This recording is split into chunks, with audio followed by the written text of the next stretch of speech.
sudah mutlak sekali. Catatan yang lucu sih hanya bahwa Donald Trump tuh tetap aja tidak mau terima kalah. Itu makin lama makin menjadi lucu karena tidak berbasis fakta itu. Dia bilang dia akan menemukan kecurangan, terus nggak ada yang ditemukan. Sekali lagi, jangan bodoh ya, tidak ada bukti kecurangan. Jangan lupa Subscribe,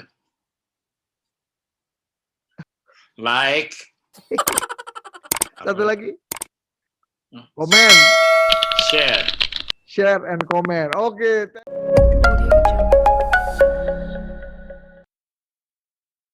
Halo para pemirsa Perspektif Wimar edisi Amerika dimanapun Anda berada. Jumpa lagi bersama saya Budha Diputro dan kita akan bincang-bincang mengenai update terkini politik Amerika dalam Perspektif Wimar edisi Amerika di Total Politik. Siapa yang akan bicara dan akan berbagi perspektif? Ya tentu aja the one and only Wimar Witular. Weh, gimana weh? Akhirnya sudah ada yang sujud syukur. Joe Biden sudah sujud syukur. Weh, ikut sujud syukur gak di rumah? Setuju apa? Cukur? Sujud syukur. Terima kasih. Kayak dulu. Kirain dicukur. Soalnya saya mau panggil tukang cukur tadinya hari ini. Gimana weh melihat kemenangannya Biden nih? Ya sudah lama kan sejak tanggal 4 kan kita sudah lihat Biden menang dan terutama rakyat Amerika itu gembira sekali. Di setiap kota ada perayaan spontan. Kemudian kalau hari ini juga Arizona sudah resmi diakui oleh siapa sih? Oleh AP ya. Sudah mutlak sekali. Catatan yang lucu sih hanya bahwa Donald Trump tuh tetap aja tidak mau terima kalah. Itu makin lama makin menjadi lucu karena tidak berbasis fakta itu. Oke, itu jadi gugatan dan tidak maunya dia melakukan pidato konsesi itu tidak berbasis fakta ya, weh ya?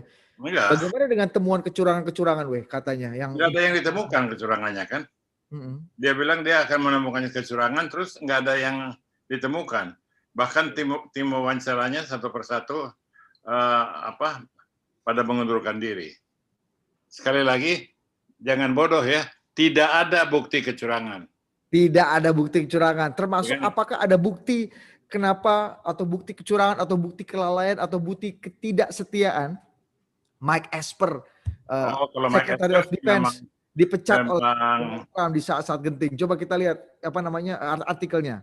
Ini dia, Menhan S dipecat, Trump diminta maju capres 2024. Ini Secretary Esper dipecat nih weh, karena katanya tidak mau memobilisasi pasukan terkait dengan untuk meredam kerusuhan sipil di Amerika yang terjadi beberapa waktu lalu. Nah ini juga katanya dia memperlambat keinginan Trump untuk menarik pasukan Amerika secara cepat dari Afghanistan ketika kekerasan berlanjut di situ. Komentar Wimar gimana?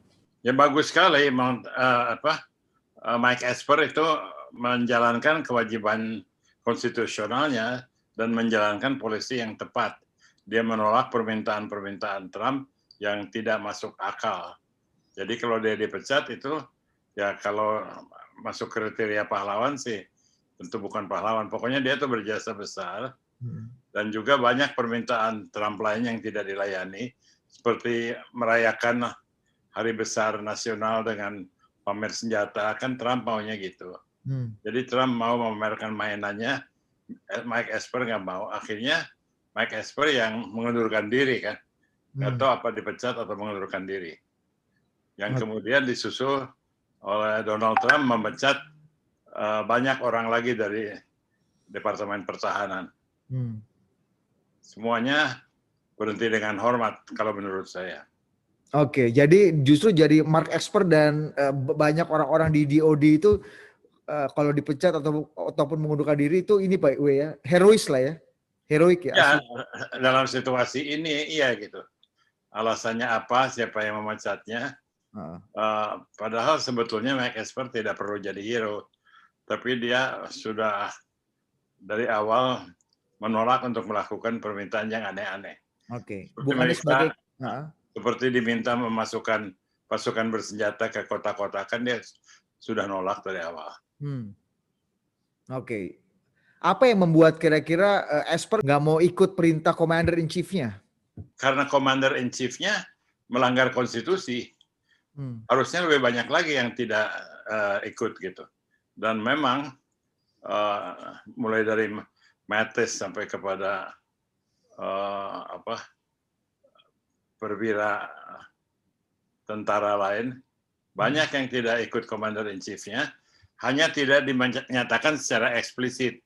Oke, jadi diem-diem aja gitu ya, tapi tidak melakukan insubordinasi juga kan. Nah ini agak mirip sama kalau kita mundur ke 20 tahun lalu ketika WW ada di istana bertugas sebagai juru bicara presiden, ini kan juga agak ada yang bilang ini mirip-mirip gitu. Ketika tentara atau polisi tidak mau ikut perintah Commander in Chief-nya gitu. Apa bedanya dengan dulu waktu zaman Presiden Gus Dur?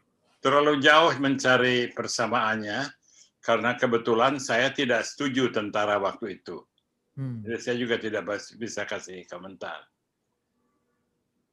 Oke, kita masuk gitu ke topik kedua pada perspektif Himar edisi Amerika kali ini. Apa itu topik kedua yang akan kita bahas? Oke, Trump disebut berupaya persulit transisi pemerintahan Biden. Nah nih, ini pemerintahan transisi ini katanya dipersulit oleh Presiden Trump. Apakah memang karena memang Trumpnya yang mempersulit atau memang ini sebenarnya secara konstitusional karena memang ini masih ada dispute, masih akan ada sengketa pemilu, memang sebenarnya ya transisi jangan jalan dulu gitu Komentar Wewe.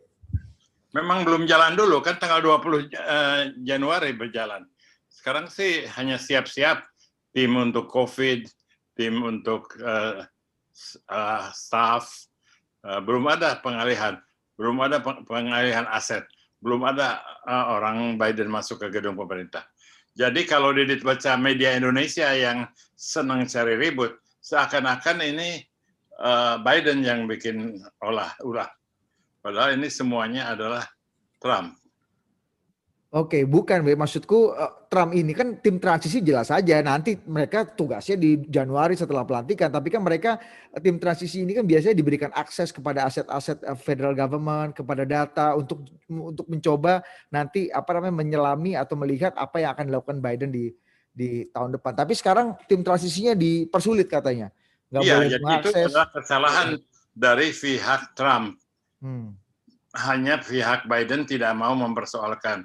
Kasihan katanya, karena itu pihak Trump hanya meronta-ronta saja. Wajar nggak kalau memang ini misalnya masih dalam waktu sengketa pemilu, kan pemilunya toh masih sengketa, nanti akan dibawa ke Supreme Court segala macam, jadi mungkin belum final. Tidak bisa ke Supreme Court begitu aja, Dit. Harus berhasil dulu di court yang lebih rendah, dan tidak ada yang berhasil sampai sekarang. Jangan dipersamakan dengan kasus Florida. Dan jangan bawa-bawa Supreme Court. Tidak ada urusan ke Supreme Court. Nah, itu hanya orang-orang yang senang bikin ribut, atau dukung Habib Rizik, atau mau dukung Trump, yang mengada-ada seakan-akan ada masalah. Ini tahapannya gimana sih kalau ditemukan misalnya tadi kan Trump bilang ada potensi kecurangan, dugaan kecurangan dan lain-lain. Apakah langsung akan dibawa ke Supreme Court nanti Nine Solomon? Tidak, ada beberapa tingkat. Nah, bisa dijelasin nggak Bisa dijelasin gimana? Jangan minta saya kuliah hukum, saya nggak hafal. Tapi pada hakikatnya setiap court itu ada pengadilannya yang lebih tinggi. Paling tinggi itu Supreme Court. Dan Supreme Court tidak harus menerima apapun yang diajukan. Itu kebijaksanaan Supreme Court. Semua berpendapat, ahli-ahli hukum maupun ahli konstitusi, kemungkinan sidang ini masuk Supreme Court itu sangat kecil, terutama karena tidak ada substansinya. Tidak ada substansinya, tidak ada, jadi kita jangan terpengaruh propaganda orang-orang Trump atau orang-orang membuat ribut yang senang bikin ribut di Indonesia. Nggak ada masalah, dipersoalkan. Nah, apa dampaknya kalau tim transisinya Biden ini nggak bisa bekerja dan nggak diberi akses oleh pemerintahan Trump nih? Sampai sekarang tidak ada hal yang membuat Biden tidak bisa bekerja. Tapi kalau perlu dia bisa mengadakan tindakan hukum untuk membuat Trump itu bekerja. Sampai sekarang tapi tidak perlu. Kita next topik berikutnya. Nah, ini dia nih, ini menarik juga nih, Jaksa Pilpres Amerika mundur usai diminta selidiki klaim Trump. Gimana, Ya, itu mendukung yang saya dukung sekarang. Eh, Tadi bahwa orang yang berpikiran sehat tidak mau terlibat dalam proses ini. Bahkan jaksa yang ditunjuk oleh Jaksa Agung tidak mau terlibat dalam klaim Trump itu. Jadi mengundurkan diri. Oke. Mungkin 1-2 hari udah Trump itu udah ini pulang gitu. Sekarang lagi cari kendaraan untuk mengosongkan gedung. Oke. Jadi pemilu kalau menurut WW sudah selesai sebenarnya ya. Kalau Bukan menurut bukan hanya menurut konservatif saya. belum selesai. Menurut hukum, menurut mayoritas, dan terutama menurut pemilih dalam pemilu, itu sudah selesai. Oke. Jadi pemilu sudah selesai. Menurut hukum, menurut apalagi tadi pemilih, dan menurut Sudah selesai. sudah selesai ya. Sudah selesai. Meskipun menurut Trump dan menurut Mike Pompeo itu ada juga dia bilang, ya kita persiapkan transisi untuk Trump ke 2 periode katanya. Gimana komentar Itu lawak. Mike Pompeo itu lawak. Dia Eh, nggak punya kehidupan di luar ini. Oke. Oke, kita akan break dulu. Kita akan masuk ke segmen 2 perspektif Wimar edisi Amerika. Kita akan gali sisi lain yang menarik tadi. Ini ketika kemarin kita bicara Florida, kita bicara Hispanik, kayaknya menarik. Ada fakta yang nanti Wewe harus komentari. Kita akan break tetap di perspektif Wimar edisi Amerika.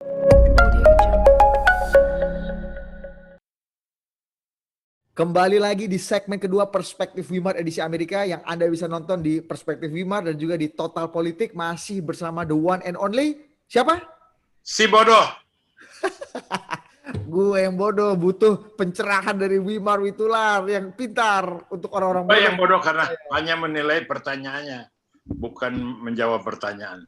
Oke, itu. Yang menilai kualitas pertanyaan. Nah, nggak apa-apa. Kualitas itu ada dua, kualitas jawaban dan kualitas pertanyaan. Nah, ini kualitas pertanyaan Anda boleh nilai dan juga nanti pemirsa akan menilai kualitas jawabannya Wimar. Nah, tapi sayangnya kita nggak bisa denger nih apa kata pemirsa. Tapi ini menarik. Coba kita munculkan dulu. Ini di segmen kedua kita akan bicara mengenai yang lebih kuat ya. Masyarakat Amerika Latin Amerika tetap dukung Trump. Ini saya bacain sedikit dari VOA Indonesia. Menurut jajak pendapat yang keluar di TPS, jumlah suara Hispanik secara nasional untuk Presiden Trump naik dari 28% pada 2016 menjadi 32% pada tahun ini. Ini membantah asumsi Partai Demokrat bahwa mayoritas Hispanik akan menentang Trump karena retorika dan kebijakan anti-imigrannya yang keras. Menarik karena di sini dijelaskan bahwa Trump, orang-orang Hispanik itu Katolik dan Kristen konservatif yang mungkin dekat dengan retorika-retorika Republikan yang konservatif gitu, Komentarnya gimana? Itu betul saja karena kalau penilaian kemana condongnya suatu kelompok seperti kelompok Hispanik itu adalah masalah survei, masalah analisa, bukan masalah eksak. Kalau suaranya memang terbagi karena masyarakat Latina itu terbagi. Yang di San Diego misalnya itu sebagian besar pengaruh Meksiko. Yang di Meksiko itu sebagian besar pengaruh Kuba gitu. Yang di Arizona dan Texas itu campur. Jadi kalau mau diketahui sebetulnya kemana condongnya pihak Latin itu masih harus diselidiki. Tapi dibandingkan dengan 77 juta suara pilpres secara keseluruhan, bagaimanapun tidak akan besar itu pengaruhnya. Ini menarik, Apakah kalau selama sejarah Amerika belakangan gitu ya, misalnya atau dari era ke era gitu ya, kelompok Amerika Latin ini lebih condong kemana, ke Republikan kah dan ke Demokrat kah? Lebih kultur politiknya dan aspirasi politiknya lebih dekat kemana dan kenapa itu, Kalau bisa jelasin. Kalau yang di California itu dekat ke Meksiko karena mereka kesannya mencari pekerjaan dan tetap cinta tanah air Meksiko. Tidak ada ideologi. Kalau di Florida itu yang kabur dari Kuba itu anti komunis. Jadi mereka itu mendukung pihak yang anti komunis yang menurut persepsi mereka itu adalah kaum Republik, ya, lebih kuat dari kaum Demokrat. Kalau di South Carolina, North Carolina itu udah baur, itu sudah merupakan kelompok baru gitu, kelompok minoritas baru seperti kulit hitam. Jadi tidak ada satu perwakilan untuk semua orang Hispanik.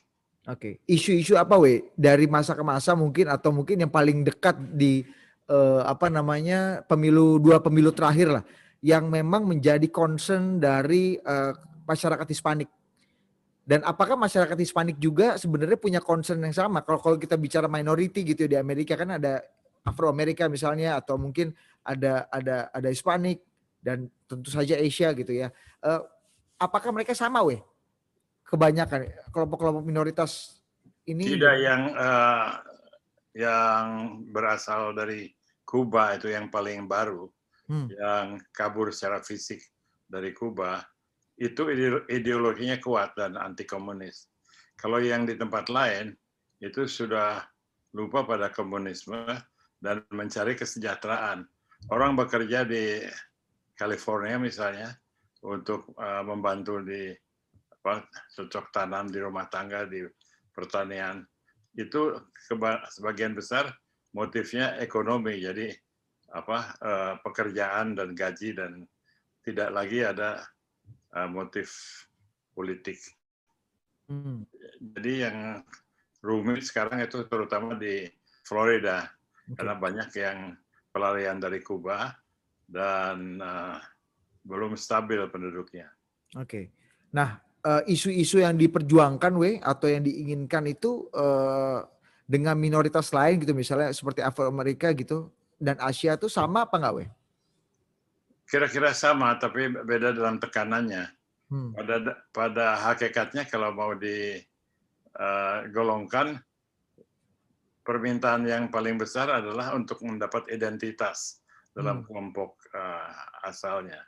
Kemudian dalam mendapatkan asuransi misalnya, berarti kesejahteraan, kepastian ekonomi. Ya kayak begitu-gitu. Isu-isu seperti aborsi atau pernikahan sesama jenis misalnya yang ini juga jadi debate perdebatan cukup antara pro-choice dan pro-life misalnya gitu ya. Itu tidak terlalu menonjol di kelompok Hispanik ya. Itu lebih banyak di kelompok kulit putih dan kulit hitam. Yang sudah lama tinggal di Amerika. Jadi meskipun Trump itu sejak awal, gimana komentar melihat gini, Trump sejak awal ditentang kebijakan itu keras sekali dengan imigran Latino gitu ya, membangun tembok lah, memisahkan ibu dan anaknya di perbatasan dan segala macam.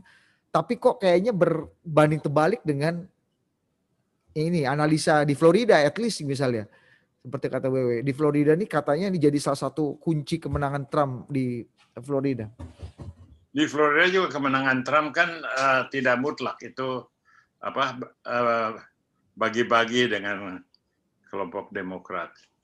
Jadi tidak bisa dikatakan ada isu yang menentukan. Oh jadi di Florida itu nggak winner takes all ya? Winner takes all, tapi tidak, hasilnya tidak. Yang disebut winner takes all itu yaitu kalau di Electoral College hasilnya condong ke salah satu arah, akhirnya dihitung kemenangan dalam satu kelompok. Tapi bukan winner takes all kalau memang hasil pemilihannya terbagi.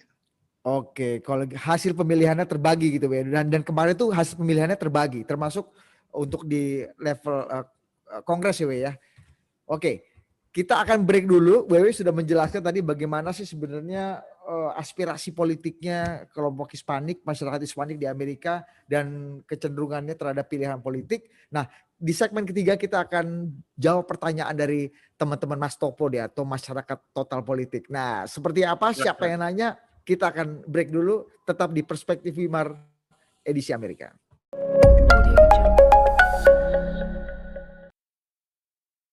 Masih bersama saya Budi Adiputro dan the one and only Wimar Witular. Waduh, Wewe. Kita sampai segmen ketiga seperti biasa Wewe tugasnya menjawab pertanyaan dari Mas Baik. Topo nih. Mas Topo itu masyarakat total politik alias penontonnya total politik dan Oh gitu. perspektif Wimar edisi Amerika. Nah, ini ada pertanyaan dari Ayu Desinta we. Kenapa Pak Wimar pro liberal sekali? Jawab we. Itu pertanyaan yang baik ya. Kalau mau dijawab secara jujur, ya harus secara jujur. Mungkin karena masa kecil saya memang hidup dibesarkan dalam nilai-nilai kaum liberal.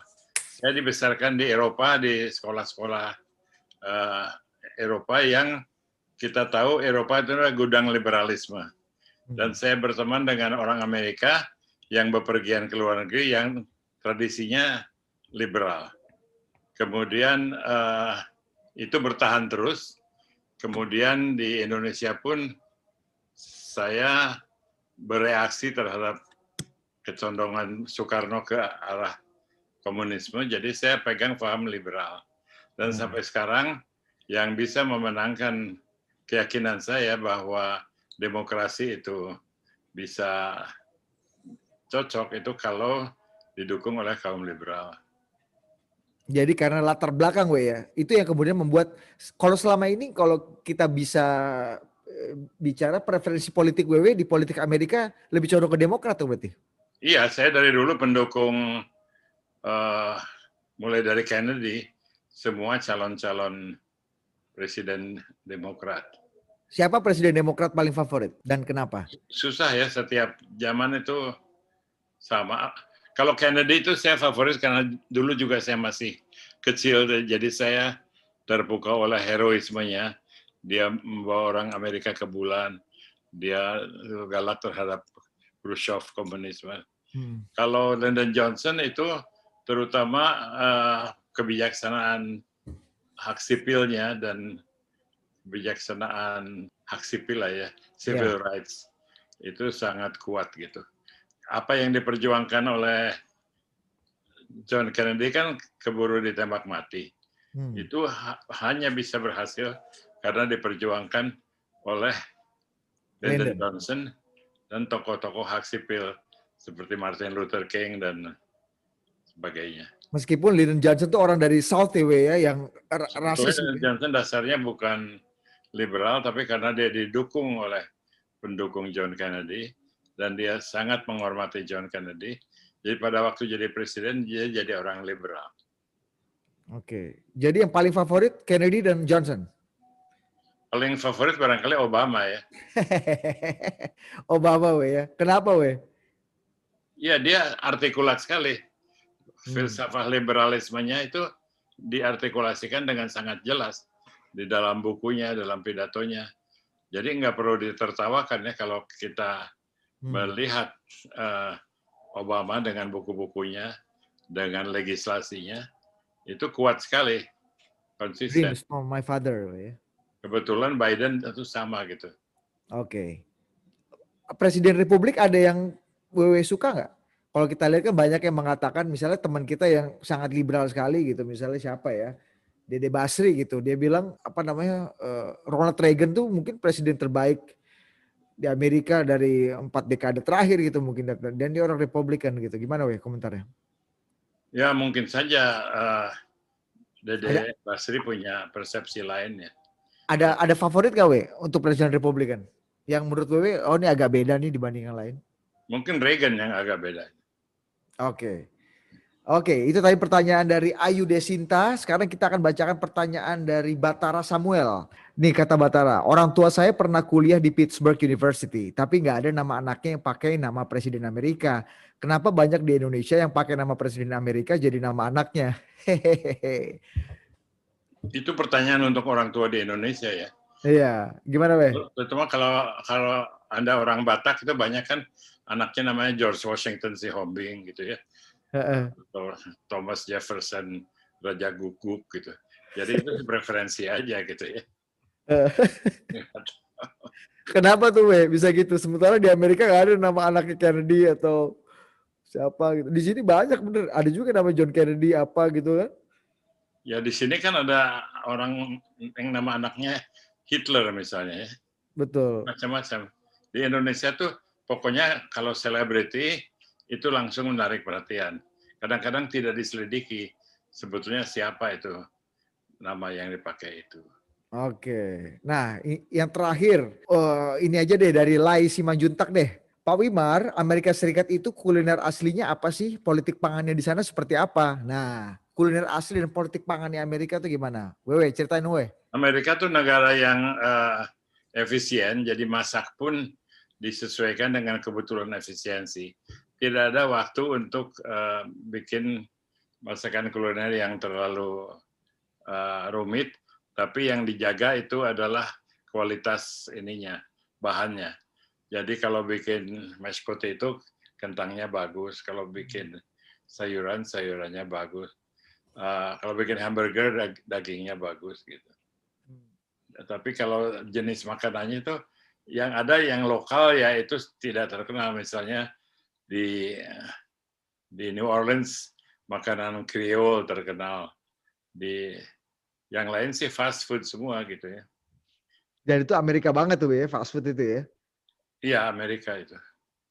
Oke, kalau masakan luar misalnya kalau di sini tuh kan kayak masakan Jepang tuh kan udah jadi bahkan udah jadi habitus baru gitu dengan disesuaikan dengan lidah Indonesia tentunya. Kalau di sana apa masakan luar Amerika yang paling terkenal, paling populer? Masakan Cina barangkali, kemudian Jepang. Kalau pengamatan saya, negara yang budayanya kuat, yang negaranya kuat, itu makanannya juga cepat dikenal gitu. Jadi orang tidak akan cari makanan Filipina, tapi makanan Thailand lebih dikenal gitu. Orang tidak akan cari makanan Indonesia, walaupun untuk kita masakan Indonesia itu enak sekali, tapi untuk Amerika itu kalah kembali pada masakan Thailand dan Cina. Nah, jadi, kenapa tuh Kenapa masakan Thailand itu misalnya lebih populer dan lebih mendunia dibanding masakan Indonesia yang katanya enak banget? Menurut gimana? Karena Thailand sebagai negara kuat, terorganisir, jadi makanannya didukung oleh kekuatan budaya itu. Sama dengan Korea, kenapa musiknya laku padahal kan gitu-gitu aja. Karena itu memang diorganisir, didukung oleh mesin negaranya. Jadi bukan cuma enak saja, tapi ada quote-unquote propaganda dari negara yang dipikirkan serius sekali, ya. Ya, Sehingga walaupun makanan itu bisa istilahnya mendunia. barangkali bukan propaganda, ada promosi ya. Iya, Tapi untuk dikatakan itu kuat sekali juga enggak. Orang tahu sih bahwa suatu kuliner itu, suatu aliran kuliner itu kuat karena didukung dan atau karena memang enak. Kalau makanan enak di seluruh dunia juga enak semua. Kalau dibilang Perancis dan Cina itu enak, itu karena negaranya itu kuat. Oke. Negara kuat, maka makanannya juga kuat dan bisa mendunia. Itu perspektifnya Wimar pada hari ini. Terima kasih Wimar Witular yang sudah berbagi perspektif. Dan Didit. Mas Topo, ini penontonnya namanya Mas Topo. Mas Topo. Masyarakat Total Politik. Jadi pesan untuk Mas Topo apa terakhir? Mas Topo, terima kasih atas kesempatan tampil dalam lingkungan Anda. Sangat menyenangkan ini. Oke, thank you Wewe atas bincang-bincangnya. Sampai jumpa di Perspektif Wimar edisi Amerika minggu depan. See you later, alligator.